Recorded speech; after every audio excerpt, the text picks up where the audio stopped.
Welcome to GusTech. This is not El Capitan.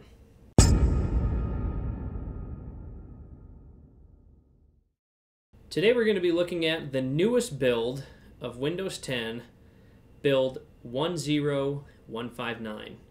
We're getting very close to release, and Microsoft has made a couple of really awesome enhancements to their operating system. The first thing is in the Start menu, we can see that they've improved some of the responsiveness in the actual operating system itself. It's not quite as laggy as it was before, feels really nice and snappy, and some of the icons are working better now. Cortana's also gotten a little bit of a facelift. She's a little bit quicker now. You can see that her notebook actually is something you click on now rather than having all these eat, drink, events, finance, whatever on the sidebar here. It's actually in the notebooks, so a little bit more organized, a little bit cleaner for you. And again, you have your reminders, you have your feedback you can give to Microsoft still, so very nice. And if we go down here to the Notification Center, we've got a new tab button thing, which is Note. Click on it, takes you right to OneNote, so you can start putting in some cool things in OneNote. One of the other major changes that they've made with this version or revision of the operating system is in tablet mode. Let's open it up and show you. So we enter here into tablet mode. Cortana is no longer taking up a big portion of the screen right here, as we can see. Now it just goes right to your live tiles. They've also added something that you'll notice from Windows Phone, which is a back button. So, for example, if we open up music, we can go there and click on artists. Let's put in Justin Bieber. I know how much you all love Justin Bieber. Bieber believer. Oh, it's not in our collection though. That's too bad. We'll search him in the store. They've also updated the store.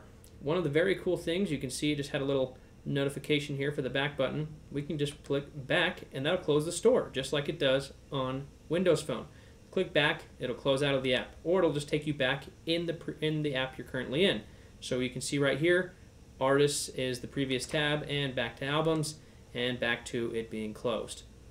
So in tablet mode, you can close your apps the same way you used to do it, which is by dragging them down from the top as such. You get a cool little animation, and then it kind of sinks down here. Or you can press the back button. Either way, it'll suspend the app or close the app, and eventually it will die in its own time. Going through, like I said, they updated the store. Let's take a look at some of the new cool things in the store. This is the actual official release of the store. We can see Justin Bieber was on there. Ooh, boy, that was exciting. They've organized it. Looks a little bit nicer than it did on Windows 8.1 for sure. It's got some cool little featured things up here at the top. Looks a lot more similar to the other major app stores from Apple and Android and the other people out there. Another thing you're going to notice in the tablet mode is the hamburger menu in the top left. We click on this and it takes you to your most used applications.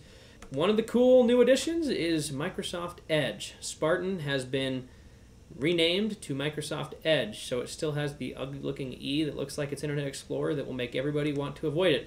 But it's actually super freaking cool. Microsoft Edge is super fast, super lightweight as far as a browser is concerned. And you can see it's got some other things that most browsers don't necessarily have. You can go right here, get to your favorites, your reading list, history. These are all pretty common. But it's also got a feedback tab there. So let's go to Google real quick, Google, and let's go to google.com. As you can see, the address bar pops up once you actually type something from the home page there. Now we can click on the share button, and this gives us opportunities to share it with different apps. So we can go right from the cool new Microsoft Edge browser, and we can share things in Facebook, OneNote, Twitter, things like that. Another cool thing is you can make web notes. So we can go on this page, we can kind of remove it or whatever, get our highlighter out, and we can go, I want to highlight Google. Google is now highlighted with yellow, so it looks cooler. You should make this your homepage tomorrow, Google, in recognition of how awesome the new Edge browser is and how much you're going to be upset about it. And we can also erase that. Oh, just get rid of that. That's ugly.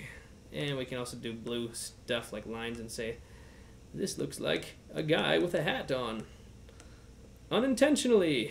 Anyway, pretty cool. You can draw in your browser, and that's neat for those who like to do that. And you can click save, and it'll save it. And you can be like, oh my gosh, look at this cool thing I did on this web page. And people will be like, oh wow, that's really neat. It'll actually record your strokes too. Really cool.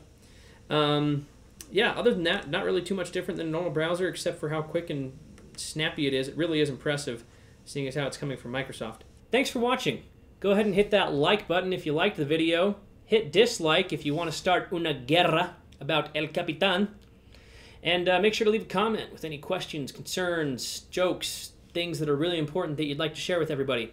And as always, make sure you click that subscribe button. You can find links to the products that we used for this video in the description below. You can also find some links to follow us on social media, including Twitter and Facebook. Check back for more videos on Windows 10, computers, games, tablets, mice, keyboards, technology, phones, everything you can think of here on Gus Tech, and leave some suggestions if you'd like us to do something in particular. As always, we are Gus Tech, and we'll see you next time.